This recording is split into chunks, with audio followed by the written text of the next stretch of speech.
everybody. Can I get everybody's attention, please?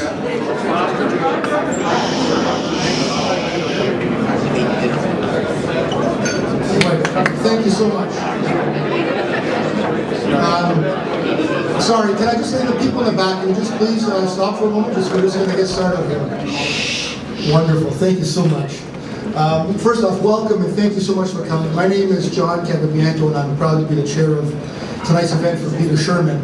And we are extremely blessed to have our guest speaker here, Minister Jason Kenney, who's arrived, and it's always a pleasure to have him at these events. So it's my pleasure to introduce Jason.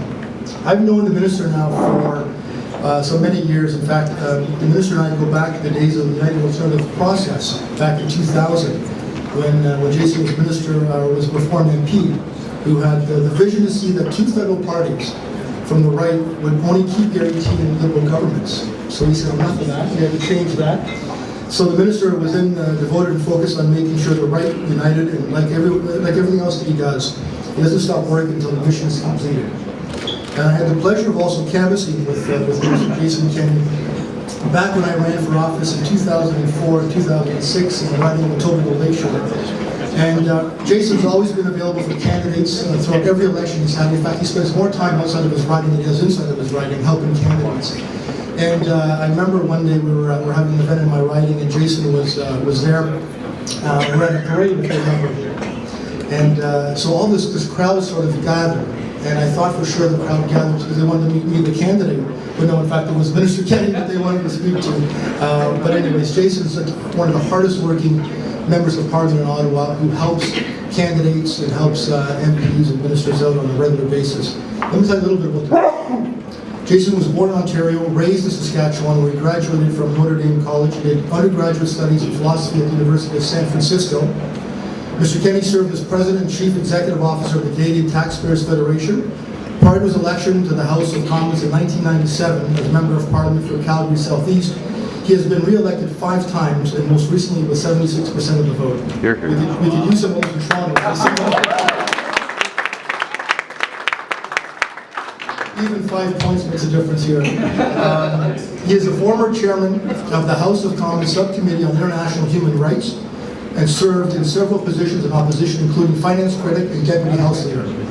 Mr. Kenney was appointed Parliamentary Secretary to the Prime Minister in 2006 and Secretary of State, Multiculturalism and Canadian Identity in 2007. He was appointed Minister of Citizenship and Immigration and Multiculturalism in 2008. He was reappointed to the portfolio in 2011 and given the added responsibilities of Chairman of the Cabinet Committee on Operations and Regional Minister for Southern Alberta.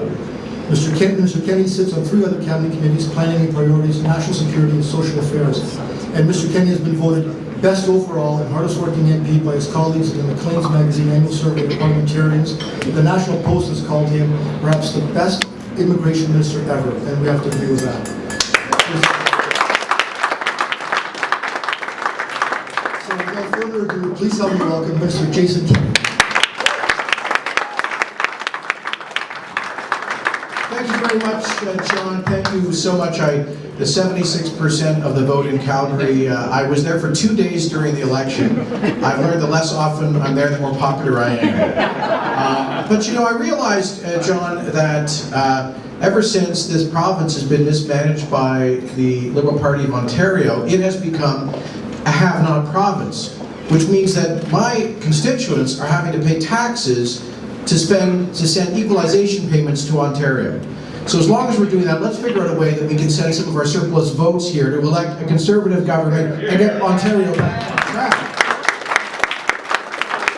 I am so excited to be here to support my friend Peter Shurman. It's great to see Frank Cleese and many friends and colleagues here. I'm sorry I showed up a bit late. We had some emergency votes in the House, or just usual procedural votes that detained me, and I just came from the airport where I was also touchdown and greeted a new family of Iraqi refugees, victims of persecution, who were being welcomed here by Cardinal Collins, and we work with them to help people who are victims of persecution. As Canada continues its tradition as a land of protection and refuge for people around the world. But it's a great honor to be here to support Peter Shurman, who I've been supporting for many years. Peter and I were going door to door in his constituency on his first election, and I am so proud of how he has become one of the strongest voices for conservative fiscal sense in the provincial legislature, and we all know that he is going to be the next provincial treasurer and minister of finance of the province.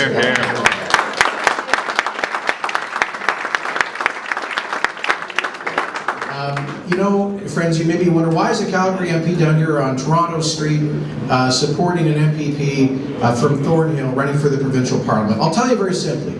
It's because in order to have a strong Canada, we have to have a strong Ontario. We can't just have Western provinces pulling the wagon. We need Ontario renewing its historic role as the center of Confederation, as the engine of our economy for too long, for too many years. We've seen overspending, mismanagement, huge burdensome regulation, wasteful spending, resulting in higher taxes, resulting in Ontario dragging behind the rest of the country rather than leading it in economic growth. And that is a tragedy. It's a tragedy in part because Ontario, I say this as Minister of Immigration, the number of immigrants choosing to come to Ontario has declined year after year under the McGuinty-Wynne governments. More and more are choosing to go to other parts of the country. You know why? Because immigrants, new Canadians, they come here to pursue economic opportunity. They come here to provide a better standard of living for their children and their grandchildren. And they know, they intuit where they can pursue and find that opportunity. Increasingly, they are seeing those opportunities in other parts of our country, which is to their benefit. But that, for me, is the ultimate test of the failure of the current Ontario governments to make this a province of opportunity. So I'm here to say, please do what you can to renew Ontario's historic role as the engine of Canada's economy. We cannot have a strong Canadian economy without a strong Ontario economy. We cannot have a strong Ontario economy without a government that spends responsibly, that reduces the tax burden on wealth creators and risk takers, that actually understands that governments don't create money, that the wealth creators do, that hardworking small and individual independent business people do. And that, I know, is Tim Hudak's vision. So I just wanted to come on behalf of my colleagues in our Ontario caucus and to say that we encourage you to keep up the good work. The record of this provincial government, we have to work federally, our government has to work with all provincial governments, but you know better than we do what has happened to this province's economy. Folks, let me just say maybe a word about what we're trying to do to reform Canada's immigration system. I think that's one of the success stories of Stephen Harper's Conservative government in Ottawa. You know, Canada has always had this wonderful tradition as a land of welcoming and opportunity for newcomers from around the world. We need their talents, their hard work, their dynamism, their values to propel our country forward, to fuel our prosperity. But for too long, our immigration system got burdened. There was a refusal on the part of too many governments over a few decades, frankly, to really grapple with some of the tough problems we saw in our immigration system.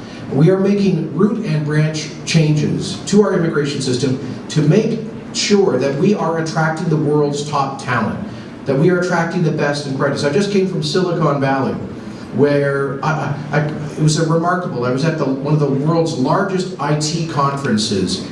We had a Canadian booth there to promote our new startup visa that offers permanent residency to high-value entrepreneurs who've attracted investment from Canadian venture capitalists and angel investors. While the Americans can't get their act together with respect to immigration, we're down there saying, please come to Canada, to many of their best and brightest from around the world who find themselves in the United States. And I was inundated, hundreds and hundreds of people at this conference and in the American media wanting to talk to me because they recognize that Canada is leading the world in the developed world in economic growth, and that we have an immigration system that works. Like John Chambers, the CEO of Cisco Systems, says, Stephen Harper is one government leader who gets it. He understands to create wealth through lower taxes, through the right regulatory environment, and they actually have a immigration system that works in Canada. I was so proud to meet hundreds of the world's best and brightest there who see Canada as their future, as a land of opportunity, and are thinking of moving here. And at the same time, we're also fixing some of the problems that developed in our immigration system, a lack of integrity. We are a generous country, but we don't want our generosity to be abused. We are a welcoming country, but we want to welcome those who intend to become Canadians, to integrate, to work hard, and to play by the rules, not those who seek to abuse our generosity. And that is the new immigration system that we are developing. I would love to have a provincial partner at Queen's Park who shares the same vision, who understand that newcomers are arriving in Ontario not seeking handouts, but opportunity. They don't want welfare, they want to work hard. They want to be rewarded for their hard work. They don't want to be punished for, through confiscatory taxes and anti-business regulations. So you have an important job to do. I want to thank Peter for the great work that he's been doing at Queen's Park, and together I am confident that with your support that he will be a very senior player in Premier Tim Hudak's government in the not too distant future. Thank you, and I look forward to working with you to realize that.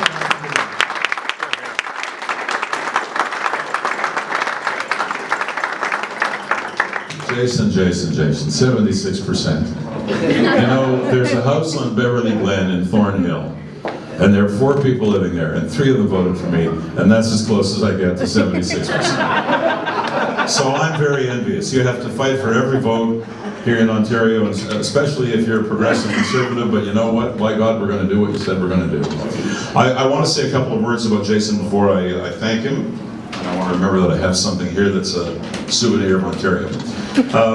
It wasn't the first time around that under Prime Minister Harper, who wasn't then Prime Minister Harper, he was Opposition Leader Harper, it was a while before you became government.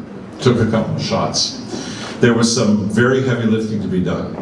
Part of that heavy lifting was convincing people in Ontario, and notably around the GTA, that progressive conservatives, anybody who used that kind of moniker, because you were a new amalgamated party, was not anything to be feared, and it was not a party of old angry white guys. It was a party that built bridges to every conceivable aspect of Canada. And the heavy lifting was done by a lot of people, but not least the Minister of Immigration, Jason Kenney. And Jason isn't just the guy who helps decide who gets into Canada. He's the guy who built those bridges, and he's the guy who invited people into the tent, and he's the guy who makes it possible for me to go out and when I make a speech, look at a room like this and say, look around and look at the person who's standing next to you and ask yourself, who here looks like a Canadian? And the answer, and we all know it, is every single one of us. And that's in no small degree due to you. So Jason, thank you for that.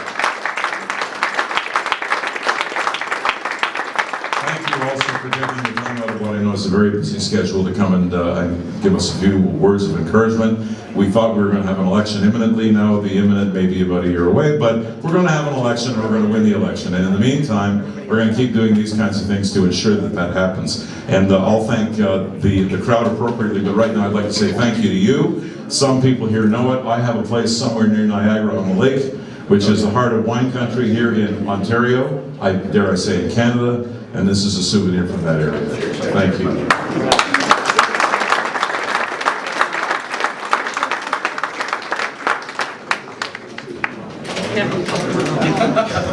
We have some ideas about liquor and wine and beer, but we'll talk about that another time.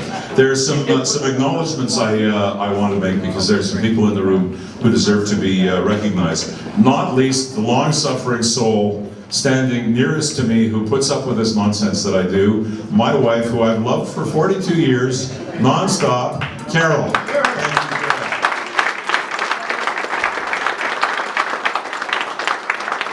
And standing with her, I have 2 sons, one not able to be here, lives in British Columbia. Too many of our kids live in British Columbia or Alberta, but Brian Shurman is here with his lady friend from Thornhill, Corinne Mason. Thank you very much. I want to say a word of thank you to my staff And I have an interesting thing to say about my staff. First of all, there are 4 of them here. My executive assistant, Ari Laskin, who has been taking pictures on the side. Where are you, Ari? There. Somebody has been watching my back for the entire evening, so if you tried to talk to me for more than 3 minutes, she drags me away. That's the blonde lady, Astrid Maria Girallo. And my 2 constituency assistants from Thornhill, Mitch Blass and Noah Ng. Where are you guys?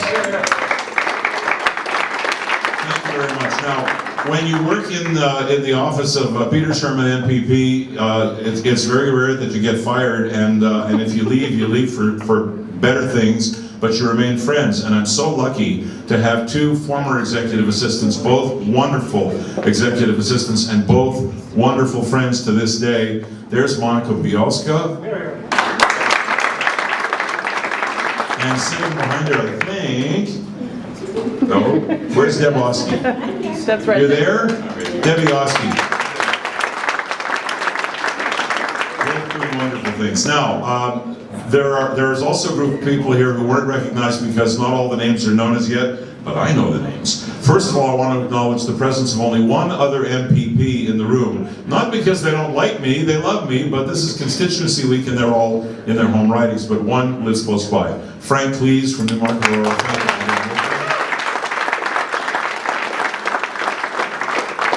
And there's about 5 of our candidates, all of whom I hope to call colleague in the very near future. Not near enough, but in the very near future. So if you can just throw your hand up in the air so folks can see who you are. And if you live in their ridings, you know where your votes should lie. Vic Gupta from Richmond Hill, where are you? There he is. Martin Forget from Ottawa Vanier, right over here.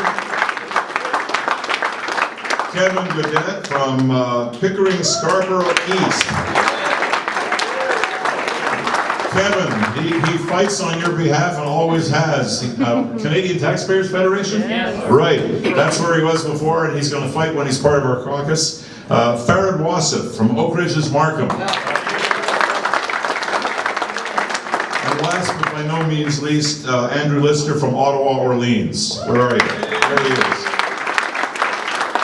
Thank you all. Have I missed anybody? I hope not. I think we did a good count. I don't want to hold the microphone any longer. You came here to have a couple of drinks and some food, and most of all, what you came here to do is you help provide the grease for the machine, because it's only by your support that we can run these campaigns and that we can make people aware that there are choices in Ontario. I'm not going to repeat what Jason rightly said, that being a have-not province is not a great thing, that being the largest province and the first province of Canada makes us have a special responsibility with 40% of the population, and we need to have change in the province of Ontario. We need a Tim Hudak progressive conservative government, and we need that as soon as possible. So your support helps ensure that. Thank you very much for being here. Thank you for your support for me. Good to see you, and we'll keep talking for another little while.